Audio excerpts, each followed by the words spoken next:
Delia Vaughn thought it was just another automated system flag, until she opened the report and read what it said on 9:47 a.m. on a Monday. Delia sat at her desk in the Millhaven County Public Library, staring at 6 book checkouts, each one time-stamped between 2 and 4 in the morning, each one from the account of an 8-year-old girl, each one placed on a different night for 6 nights straight, from a library that locked its doors at 8 p.m. The coffee beside her keyboard had gone cold. Her hands were trembling.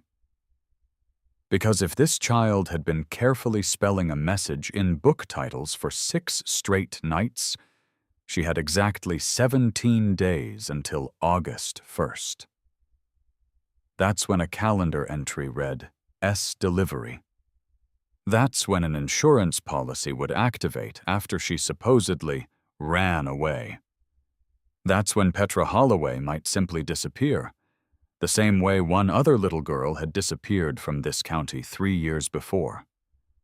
All Delia had was a library card number, a digital trail no one else had noticed, and one phone call, the kind that would bring 192 Hell's Angels to Millhaven before nightfall.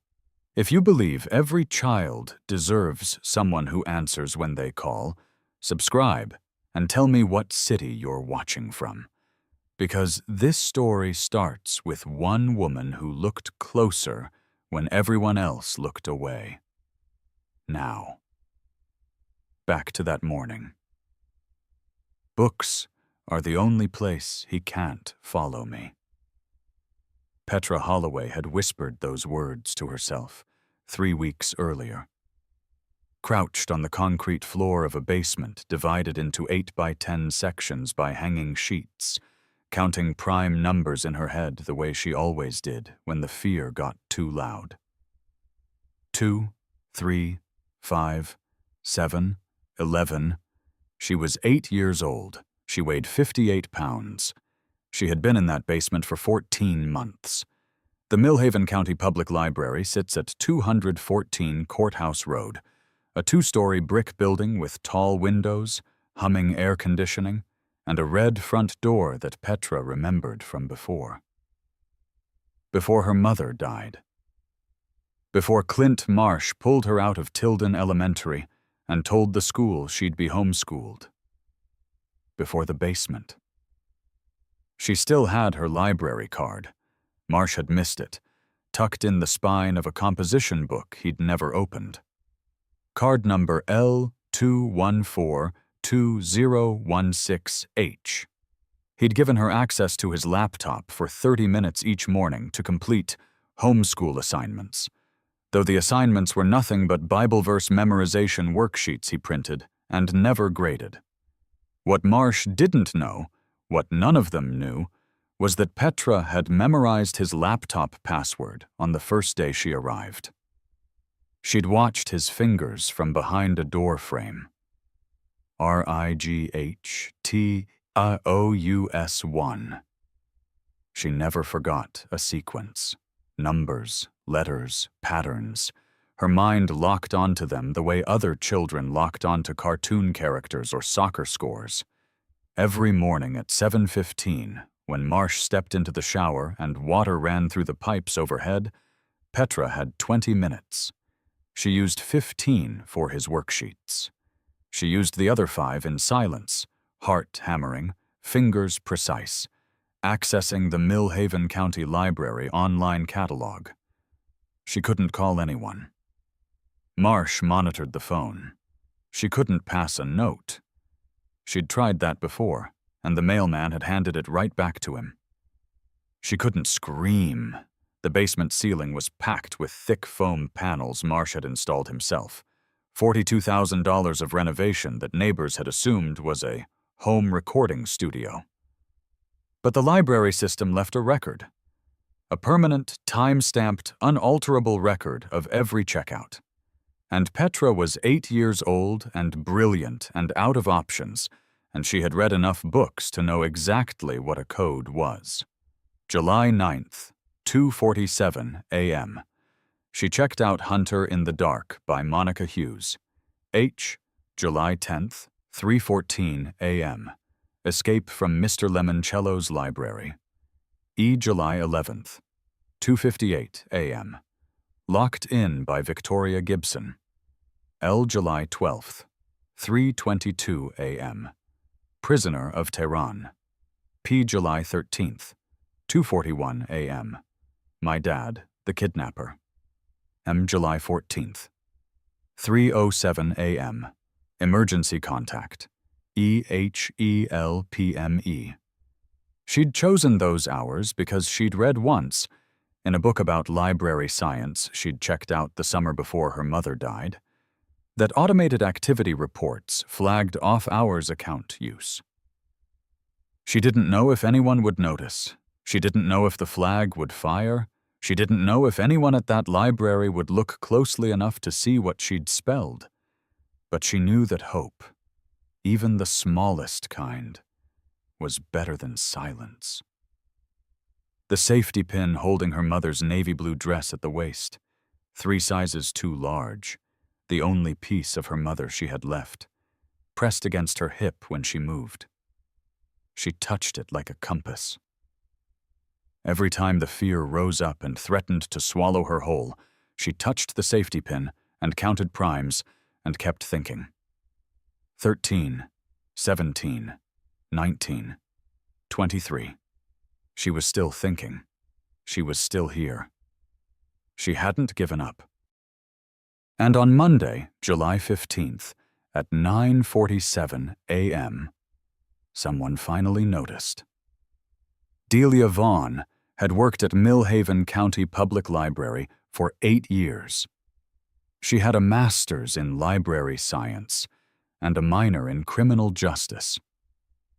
The second degree, a quiet tribute to her childhood, to a father whose rages had been documented 3 times by CPS without result, to a mother who'd kept her and her brother Russ safe until she couldn't anymore. Delia understood patterns. It was the core of library science, and she had always believed, the core of survival. Everything in both her degrees had taught her the same thing. If you look carefully enough at scattered data, it stops looking scattered. She was reviewing the automated system's weekly activity report over her morning coffee, a task most librarians delegated to an assistant, when the flag caught her eye. Off-hours account activity. Review required. Standard language. Usually a staff member forgot to log out, or a scheduled renewal had processed overnight, but the name on the account was Holloway Petra. Age 8. Delia clicked through, saw the 6 checkouts, 2:47, 3:14, 2:58, 3:22, 2:41, 3:07. All after midnight. All the same account. All exactly 24 hours apart. First thought. System glitch. Parent using a child's card. Second thought stopped her completely. She listed the first letters of each title on the notepad beside her keyboard. HELPME. The coffee cup was halfway to her lips.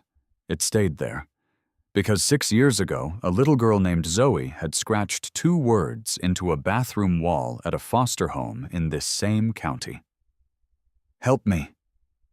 By the time someone found it and reported it and a warrant was issued, 72 hours, Zoe was gone. Russ had driven to that house and found an empty room and a caseworker who filed the paperwork and a system that shrugged and moved on. Delia set the cup down. Not again. She opened the patron record. Holloway Petra, age 8. Address, 3312 Hollowbrook Lane. Guardian listed, Marsh, Clint R. She typed Clint Marsh's name into the county property records database. 3312 Hollowbrook Lane, 4.2 acres, owned outright. Occupation listed on a 2022 refinancing document. Director, Blue Ridge Christian Homeschool Cooperative. Her hands were shaking now. She picked up her phone, dialed a number she knew by memory. Russ. Her voice was even, but barely. I need you at the library, right now. If you believe a child's intelligence should never be silenced, comment noticed below and subscribe. Because in the next part, Russ Calloway is about to hear those 6 book titles and recognize something he's been carrying for 6 years. There are things that change a person for good. Russ Calloway, Road Captain, Hell's Angels. Virginia. Chapter, age 38. 2 tours in Iraq as a combat engineer and 12 years on the road had one of those things happen to him in November 2018. His daughter Zoe had been 7 years old. Brown curls, 2 missing front teeth, a stuffed rabbit named Sergeant that went everywhere with her. He kept a photograph in the breast pocket of his leather vest. Zoe at 6, grinning her gap-toothed grin. He'd looked at it so many times the edges had gone soft. Zoe's foster father, Dennis Barker, respected church elder, per the pastor who'd vouched for him, had hurt her for 11 months before a neighbor noticed scratching on the bathroom wall. Help me. Authorities got a warrant in 72 hours. Barker's lawyer slowed it to a crawl. By hour 68, Zoe was dead. Accidental fall downstairs. Barker was acquitted. The caseworker faced no consequences. The system had failed her completely, step by step, person by person, signature by signature. Russ had nearly ended Barker with his own hands. His brothers had stopped him.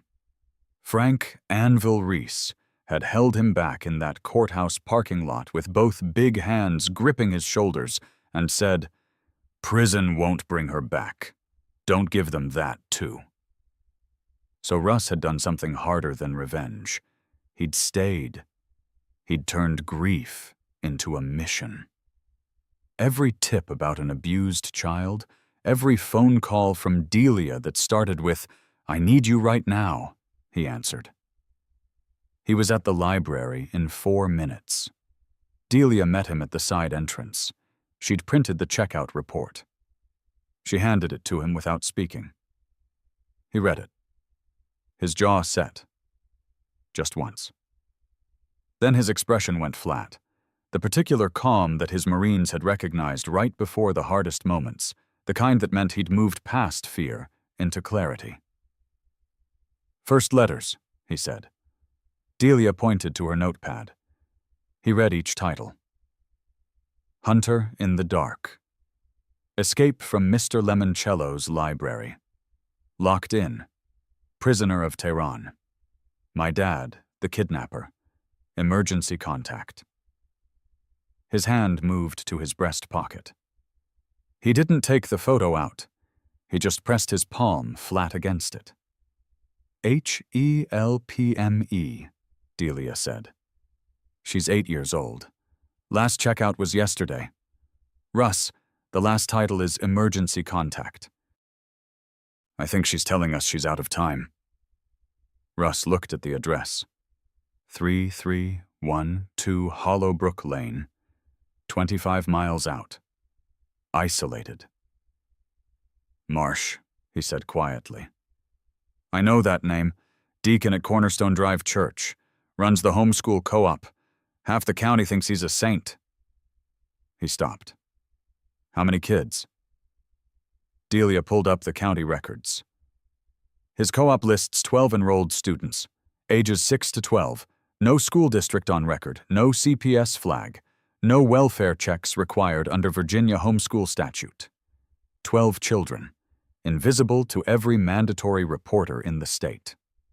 "What's the earliest calendar entry you can find?" Russ asked. She'd pulled Marsh's public homeschool website. Events page. August 1st. Spiritual Retreat, Blue Ridge Lodge. What he didn't know yet was what retreat meant in Marsh's encrypted communications. But the word August 1st was enough. 17 days, Russ said. He pulled out his phone. What followed was a call that lasted less than 90 seconds. Sergeant, it's Russ. A pause, the kind that precedes serious things. I need every brother within 150 miles at Foundry Road. Today, 3 p.m. Silence on the other end. Then, what's going on? 8-year-old girl, spelling H-E-L-P with library books at 3 in the morning. 12 kids total. Homeschool cover.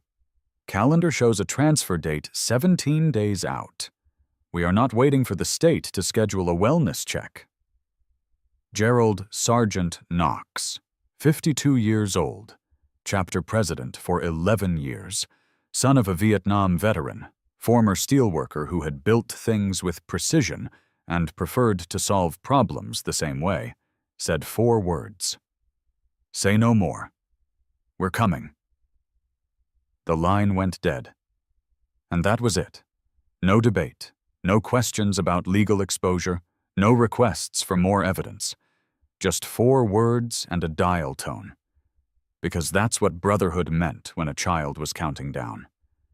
By 2:30 p.m., Russ and 4 of his best brothers had made the drive to Hollowbrook Lane before the chapter rally, running reconnaissance the way Russ had learned in Fallujah. Patient, systematic, every detail noted. Troy Cypher Benton sat in the passenger seat of the second truck. Laptop open, 3 browser windows running. 36 years old. Former NSA cyber analyst, recruited out of Virginia Tech at 22, left the agency after 14 years of watching surveillance tools aimed at the wrong people. Cypher's specialty was digital forensics, finding what people buried inside computers, inside financial records, inside systems they assumed were sealed. He had accessed Marsh's professional email through a public library IP trace Delia had quietly provided. Within 40 minutes, he had what he needed. Russ! Cypher's voice was steady, but the color had drained from his face. Encrypted folder, 47 files. I'm seeing life insurance policies on 12 children. Marsh listed as sole beneficiary on each one. He paused. Combined payout potential, $780,000. Walt, Chapter Diaz, leaned over from the back seat. 63 years old. 30 years FBI, retired with silver beard, and the patient expression of a man who had seen the worst things paperwork could describe and still believed in the rule of law. He'd joined the chapter 5 years earlier because the official channels had failed his granddaughter, and he'd decided there were better ways to use 30 years of federal procedure knowledge. Premeditated, Chapter said immediately. Those policies have minimum seasoning periods. Some of those kids have been insured for 6 months, maybe longer. He looked at Russ. When was the earliest policy taken out? Oldest one is 14 months, Cypher said quietly. He looked at Russ. The policy on Petra Holloway was opened within 3 weeks of her mother's accident. The word accident sat in the vehicle like something rotten. What they didn't know yet, what Cypher was still pulling from a deeper encrypted partition, was that this was not the first time Clint Marsh had done this. Frank Anvil Reese, 51, former Marine military police, tactical operations specialist, had done the property walk at distance using binoculars while Russ drove past at normal speed. 4 exterior cameras, barred basement windows, single entrance front, one at the back through the kitchen, Marsh's green Ford F350 in the driveway. Listen, Anvil said, handing the binoculars back. Through the afternoon heat, faint and rhythmic, came the sound of children's voices, all in unison, reciting. Flat and mechanical, The particular tone of voices that have repeated the same words so many times, the meaning has been worn out of them entirely. Bible verses. 12 children, underground, reciting scripture in the summer heat because Marsh had built a schedule and deviation was punished. Russ touched his breast pocket. Zoe's photo, soft at the edges. Not this time. And that's when Cypher said a name that changed everything. Lily Parsons, he said. He'd pulled the county probate records. 7 years old, died November 2021, listed as student of the Blue Ridge Christian Homeschool Cooperative. Accidental drowning, Harker Creek. He scrolled. Insurance payout to Clint Marsh, $100,000. Policy taken out in May 2021. Mother died in a car accident, March 2021. Marsh took Lily as a charitable placement in April. He looked up. She drowned in 3 feet of water. Her kindergarten records show she passed the full 25-meter swim test. Nobody spoke. He's done this before, Russ said. At least once we can document, Chapter said. There may be others. The vehicle sat on the shoulder of Hollowbrook Lane, engines ticking in the heat. 12 children reciting Bible verses underground. 17 days. A dead little girl who could swim. 14 months of a safety pin and prime numbers and a library card no one had bothered to take. Russ picked up his phone again. Now armed with Cypher's evidence, with Lily Parsons' file, with 12 insurance policies and 1 encrypted trafficking calendar, Russ Calloway was about to make the call that would end Clint Marsh's operation before August 1st ever came. By 6 p.m. on July 15th, every available member of the Virginia, Maryland, West Virginia, and North Carolina chapters had received the same message through the club's encrypted chain. Virginia, 67. Maryland, 52. West Virginia, 43. North Carolina, 30. 192 men. Most of them ex-military, ex-law enforcement, or tradespeople who had built things with their hands and understood that precision mattered more than force. They converged on 88 Foundry Road, the chapter's staging area, a converted industrial building on the south edge of Millhaven. Not roaring and revving, but arriving in steady groups of 10 and 15, engines dialed low, parking in disciplined rows until the lot was full and the overflow lined the street beside it. Earl Rivet Saunders stood at the front of the room when the last group arrived. 67 years old. Chapter founder, Korean War veteran's son, former iron worker who had helped build 3 Virginia highway bridges and had the hands to prove it. He'd been writing for 48 years. He had a particular quality that comes from outlasting things. A stillness that wasn't passivity, but patience. The kind that knows it can afford to wait because it has already decided. He didn't shout. He didn't need to. 192 men, and the room was already quiet. Been doing this 48 years, Rivet said. Every generation we find a kid the system threw away. Every generation we ask the same question. How did they get here? Every generation we get the same answer. The system was built to protect itself, not children. He paused. So we protect children. That's why we're here. Tonight we do it smart, we do it clean, and we do it so that when those 12 kids come out of that basement, the case against Clint Marsh is ironclad. No shortcuts, no vigilantism. We are not giving him one procedural escape route. Not a single voice raised against this. Sergeant Knox laid out the operational plan in 12 minutes. Military clean. Element 1, Chapter and his law enforcement contacts. 3 former FBI, 2 former Virginia State Police, filing emergency child welfare applications with the circuit court judge on call. Not the Millhaven circuit, where Marsh had donated to 2 judges' campaigns. State level, with Cypher's full documentation as supporting evidence. Element 2.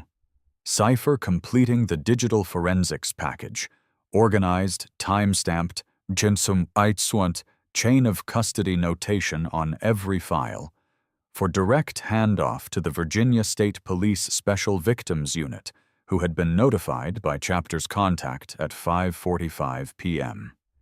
Element 3. The physical perimeter. 192 motorcycles. Not at the property. That risked giving Marsh's defense team something to work with. Instead, every road leading to 3312 Hollowbrook Lane. Every exit. In the dark, on a rural road 25 miles from town, with no way in or out that wasn't watched. "We don't touch him," Sergeant Knox said. "We don't threaten him. We park and we stand when state police arrive with that warrant. They arrive knowing nobody left this property tonight. That is our job. That is the only job." Now you might be imagining what happens next. 200 motorcycles, leather vests, a man with Marsh's crimes getting the confrontation he deserves. That's the version that fits the picture, isn't it? But here's what actually unfolded, and why the real version was more powerful than anything a crowd scene could have been.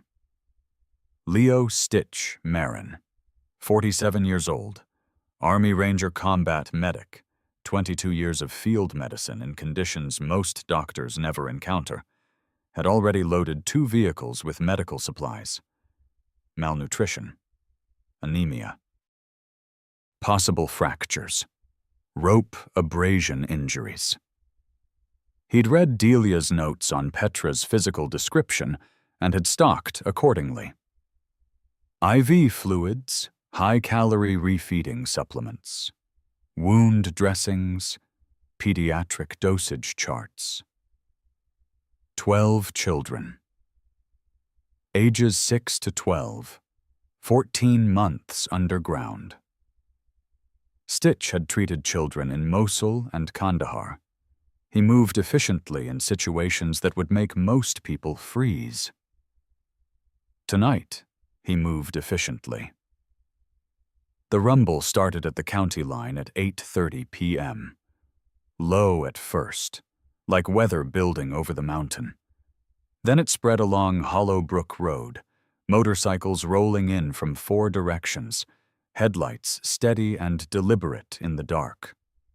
They parked one by one in the pull-offs, gravel shoulders, and field approaches on every road within a mile of the property. Engines cut. One by one, until the silence that followed sat heavy and expectant in the summer night. 192 motorcycles. 192 men, standing in the Virginia dark, not moving, not shouting, simply present. Inside the property, Clint Marsh had no idea. He'd spent the evening as he spent most evenings, in his home office, reviewing documents on his laptop, eating the dinner he'd prepared for himself, while 12 children in the basement below received measured portions through the slot in the door. He'd balanced a spreadsheet. He'd responded to 2 encrypted messages. He'd watched 30 minutes of a history documentary. The second phone call, at 9:18 p.m., was to a contact who was not in Virginia. A man Cypher's files identified only as Kasarov, location unknown.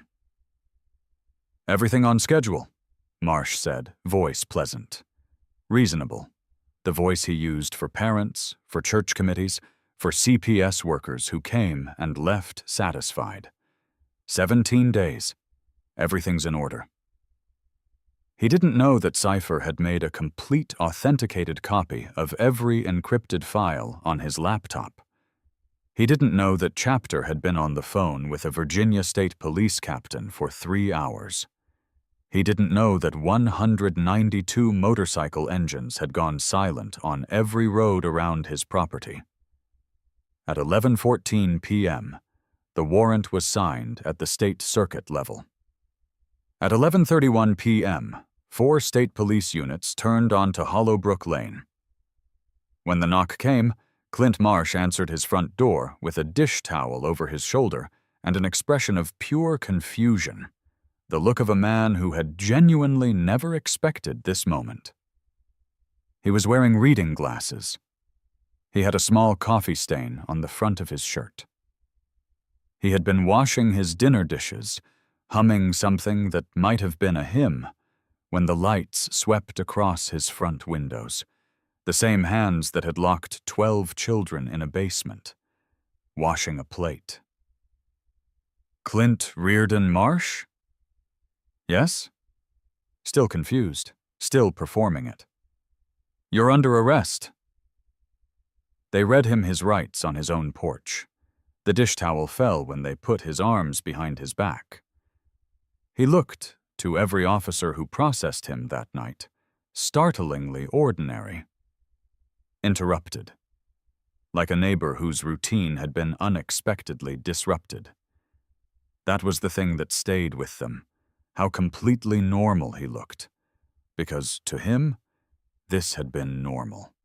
The charges listed by the state prosecutor were as follows: 12 counts of felony child endangerment, 12 counts of criminal confinement, insurance fraud across 12 policies valued at a combined payout potential of $780,000, benefits fraud totaling $8,400 monthly in false dependent claims, 3 counts of wire fraud in connection with trafficking communications, conspiracy to commit trafficking across state lines, and 1 charge that Chapter had specifically ensured was included: conspiracy in connection with the death of Lily Jean Parsons, age 7, whose drowning in November 2021 was formally reclassified pending forensic reinvestigation.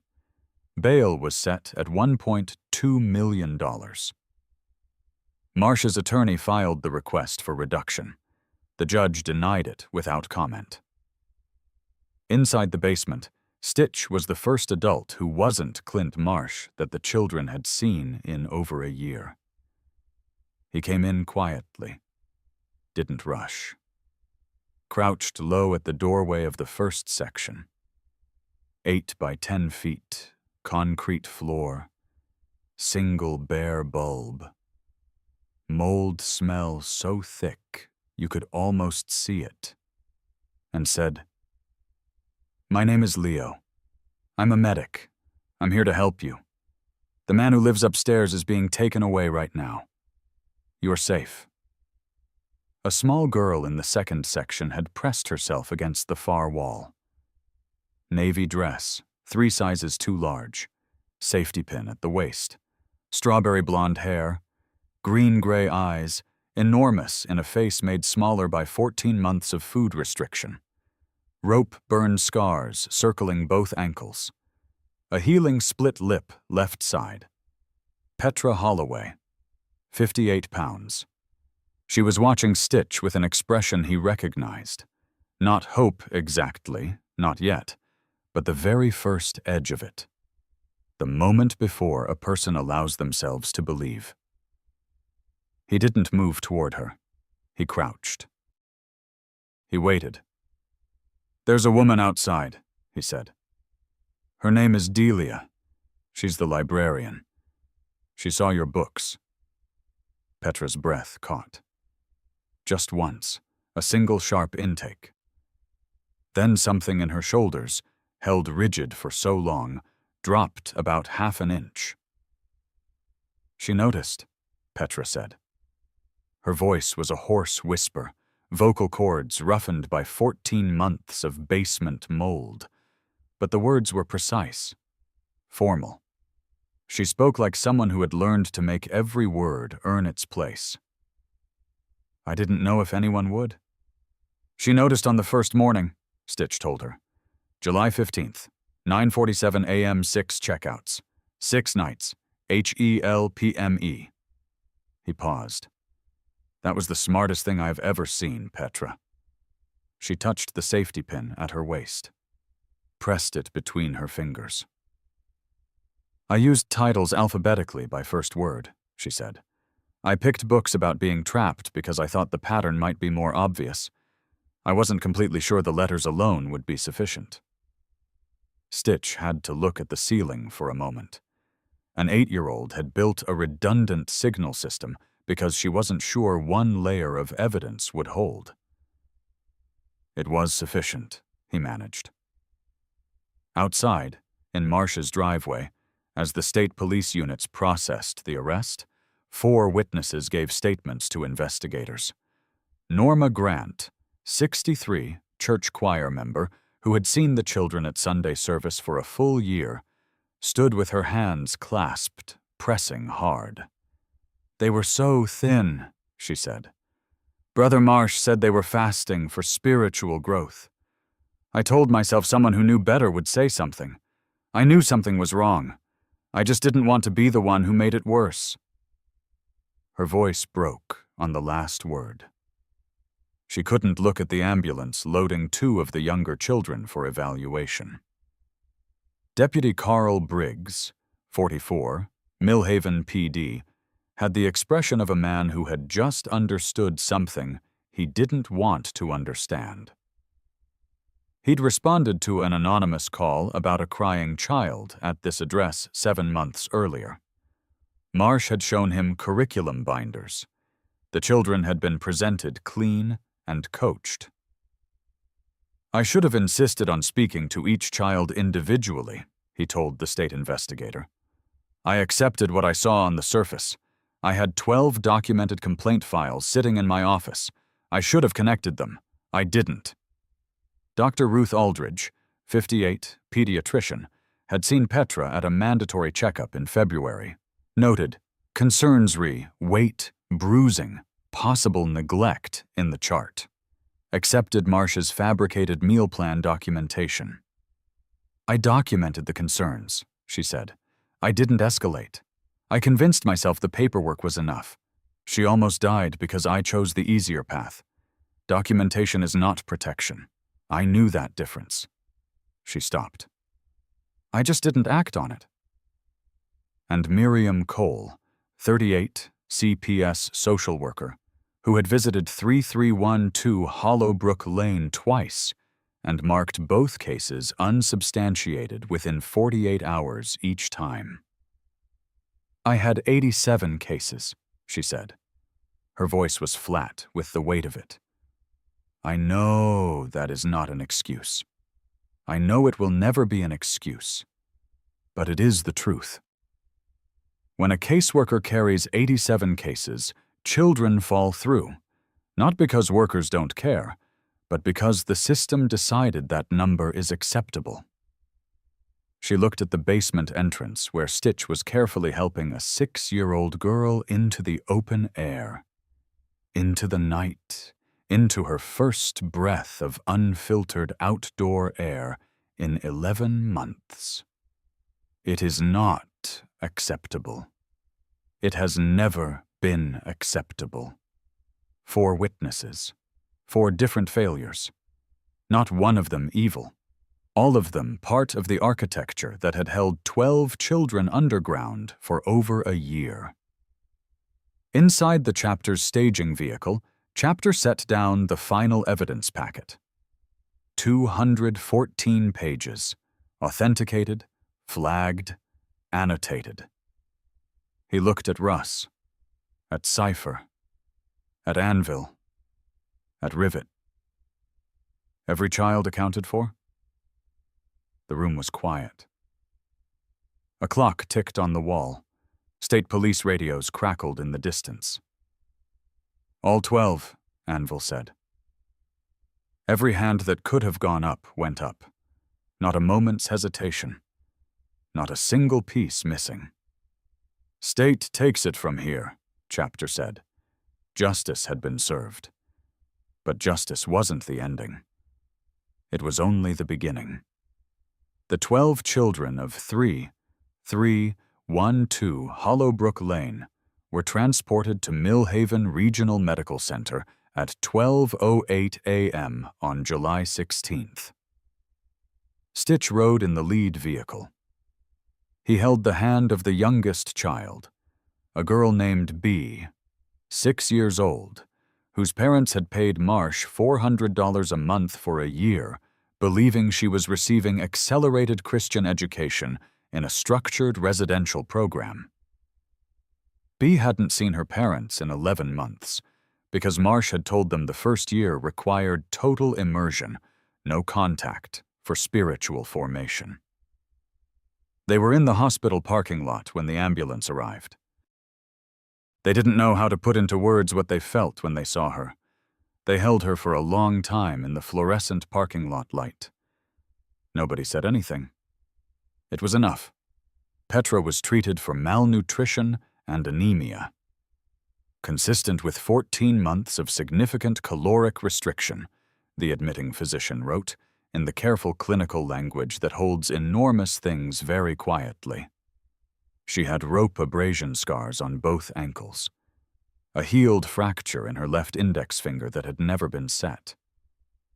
Iron levels so low she required a transfusion. She asked, when Stitch finished his initial assessment, if she could see the librarian. Delia came in at 2:30 a.m., still in her work clothes. Cardigan, sensible flats, her mother's silver bracelet on her wrist. She sat beside the bed. She didn't say anything immediately. She just was there, which was, Petra later said, exactly right. "You saw it," Petra said. Her voice was still a hoarse whisper. "First thing Monday morning," Delia told her. A pause. Then, "I wasn't completely certain the system flag would activate for off-hours checkouts. I read about the function in a library science book 2 years ago. I thought there was maybe a 70% chance." "It activated," Delia said. "And I was the one reviewing reports that morning.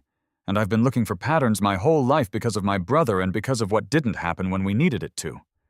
She paused. "So it was the right system and the right person at the right moment." Petra considered this. "That's a lot of variables," she said. "It is," Delia said. "But it worked." "It worked." Petra touched the safety pin, still threaded through the fabric of her mother's dress, folded on the bedside table. "I want to keep this," she said, "even when I get real clothes." "You should keep it forever," Delia said. The legal architecture around Clint Marsh assembled with the precision Chapter had promised. He was held without bail. The circuit court judge reviewing the evidence package used the word unconscionable 3 times in her pre-trial ruling. Marsh's attorneys filed 2 motions to suppress the digital evidence. Both were denied. The trafficking conspiracy charge, once Virginia State Police connected his encrypted communications to a network operating across 6 states, 4 confirmed buyers, 31 documented transactions, since 2019, moved from state to federal jurisdiction. Cipher provided expert testimony on the digital evidence chain. He spent 4 hours on the stand. The defense cross-examined him for 45 minutes and sat down looking tired. Pastor Douglas Holt, senior pastor of Cornerstone Drive Church, who had accepted $4,740 per month in donations from Marsh for 2 years and had actively discouraged congregants from reporting their concerns, was placed under separate investigation for criminal facilitation. His case was referred to the State Attorney General's office. Lily Parsons's case was formally reopened. A forensic pathologist engaged by the state investigators reviewed the 2021 examination findings and documented physical evidence inconsistent with simple accidental drowning. A second charge was added: murder in the 2nd degree. The $100,000 insurance payout on Lily Parsons, paid to Marsh in December 2021, was recovered as a fraudulent disbursement and placed into a victim restitution fund for the surviving children. The 11 other families, parents who had trusted a man who presented as a godly educator, who had paid tuition and accepted no-contact policies and believed the reassuring newsletters were connected with victim advocates from Millhaven County's Family Services Office. The club contributed $68,000 to the fund, pooled from all 4 chapters without announcement, enough to cover 6 months of therapy for each child and 3 months of family support services. Anvil handled the logistics of placing each child with temporary safe housing during reunification assessments. He was precise and thorough, and updated a shared spreadsheet every 24 hours, cross-referencing therapy appointments, medical follow-ups, school enrollment timelines, and family services visits. Russ came by Millhaven Regional every day for the first week. He brought nothing dramatic, sometimes coffee for the nurses, once a jigsaw puzzle that ended up in the common room, once a photograph he asked if Petra would like to see. Zoe, 6 years old, gap-toothed grin, stuffed rabbit, the photograph with the soft edges. She tried to ask for help, Russ said. He kept his voice steady. Scratched it on a bathroom wall. I was too late, 6 years ago. I was too late. A pause. You spelled it with library books, and I wasn't too late. Petra looked at the photograph for a long time. I'm sorry about Zoe, she said. I know, he said. I'm sorry about your mom. They sat with that for a moment, 2 people who had both lost the person they counted on most, one of whom was 8 years old and had survived anyway. I counted prime numbers, Petra told him. When it got bad, 2, 3, 5, 7, 11, up as high as I could get. It kept me thinking instead of panicking. Russ was quiet. How high did you get? He asked finally. 433, she said. That was my record, last February. He almost laughed. Not from amusement, from something harder to name. The feeling of encountering a mind that had refused to go out. That's our number, he said. 433, the number that got you through. Petra touched the safety pin. Okay, she said.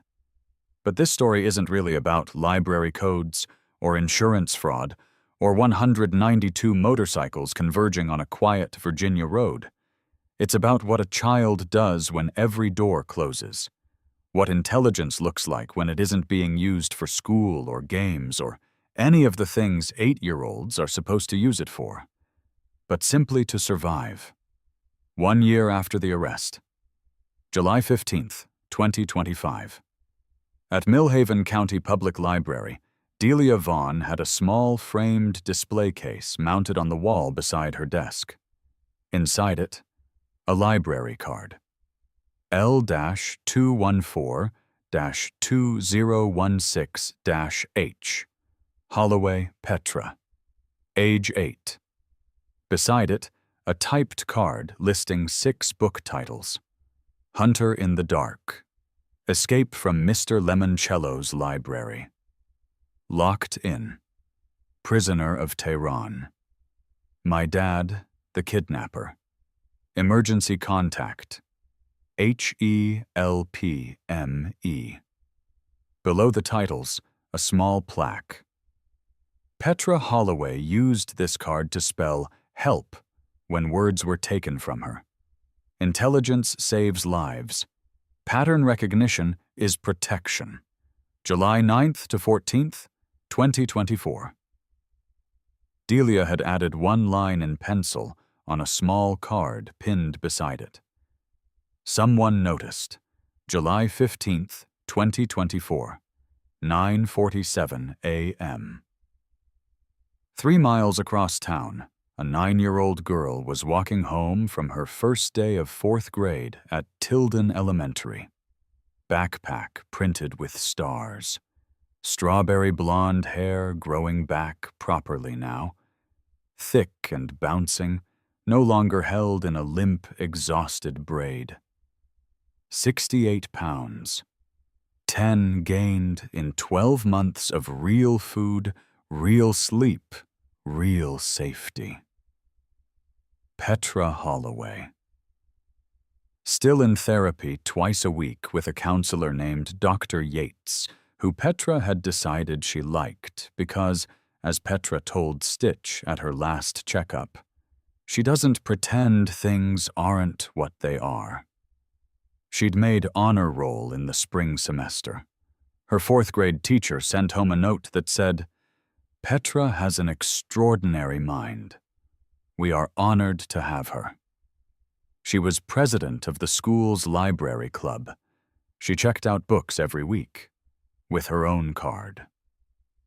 During library hours, across town, at the Hells Angels Virginia chapter clubhouse on Foundry Road, Russ Calloway was briefing a new group of brothers on what the chapter had started calling the Petra Protocol, a formal child welfare checklist developed with Miriam Cole, who had left CPS to join a private child advocacy nonprofit after the Marsh case, and with chapter's 30 years of federal procedure knowledge.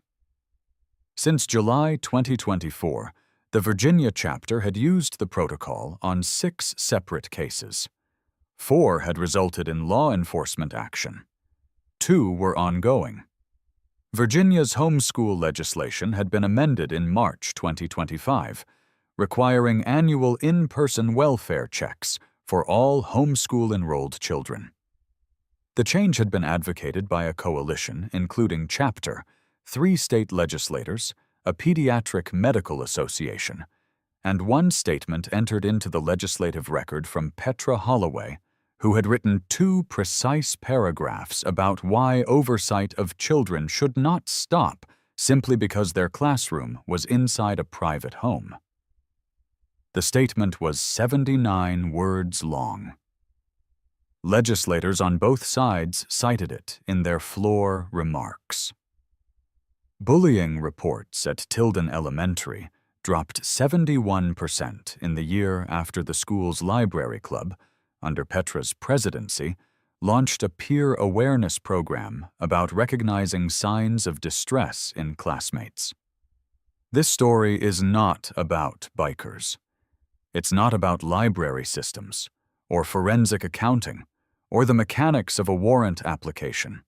It's about the fact that an 8-year-old girl, in the dark, running on 433 prime numbers, and the memory of her mother reading to her, refused to stop trying.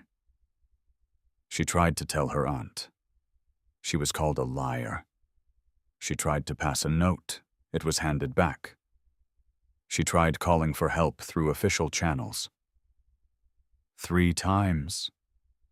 Every door closed. So she went through the only window left, a library card, a digital footprint, a system flag that fired at 9:47 on a Monday morning and landed on the desk of someone who had been looking for patterns her entire life. That is not luck.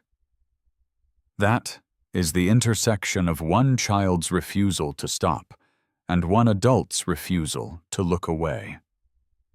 There are children spelling help right now. Not necessarily in library books, but in behaviors, in body language, in the way they eat when food appears as though they aren't sure when it will come again. In the stillness that replaces the noise children are supposed to make. In the carefully formal speech of a child who has learned that sounding childish was punished. In the flinch before the door opens. The systems designed to catch these signals are understaffed, overburdened, and in some places actively obstructed by the very institutions claiming to protect children. That is not theory. That is the documented reality of what happened at 3812 Hollowbrook Lane for 14 months, while 4 separate authorities visited and walked away satisfied. So here is what one person can do. Look closer. When something seems off about a child's situation, not just different from what you expect, but genuinely wrong, look closer. Ask the question. Not aggressively. Not accusingly. With genuine attention. Are you okay? I noticed this. Is there something I can help you with? Make the call. Anonymous reports to child welfare exist for a reason. They are imperfect. They are sometimes dismissed. Make the call anyway. Document what you saw. Create the paper trail that the system may eventually be forced to answer to. Believe children. When a child speaks in precise, formal sentences about things 8-year-olds shouldn't have to know, when their account is detailed and consistent and careful, believe them. The history of child protection failures is largely a history of children who were not believed. And pay attention to patterns. The checkout times.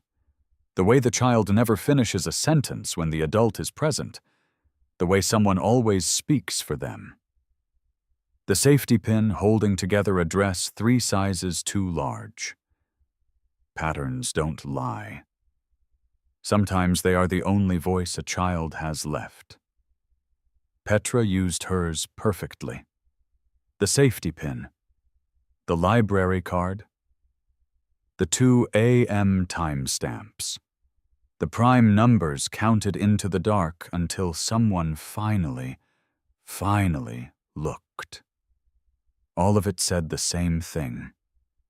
I am still here. I have not stopped trying.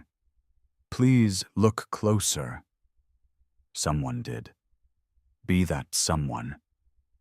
If this story stayed with you, if Petra's intelligence moved you, if Russ's grief and determination stayed with you, if the image of 12 children walking up from a basement into the July night gave you something you can't quite name, subscribe to Grace Riders and share this video with someone who needs to believe that real protectors still exist. Drop your city in the comments below. And tell us, have you ever been the one who noticed? Have you ever looked closer when it would have been easier not to? Tell us you stand with Petra. Tell us you stand with every child who is still counting prime numbers in the dark, waiting for someone to see.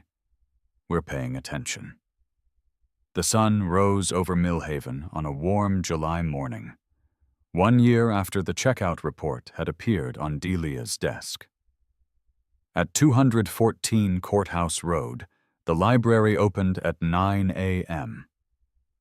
The red door swung out, the air conditioning hummed, the fluorescent lights came on. At the checkout desk, the morning librarian settled in with her coffee and pulled up the automated system activity report. Standard. Routine. The task that most librarians delegate to an assistant. She scrolled through it, and she looked. Because Petra had taught them all what looking closer could mean. Because Delia had shown them how much one person's attention could change.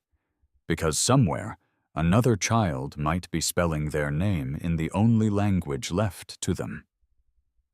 HELPME. Help me notice. Help me care. Help me look. Help me be the someone who saves a life.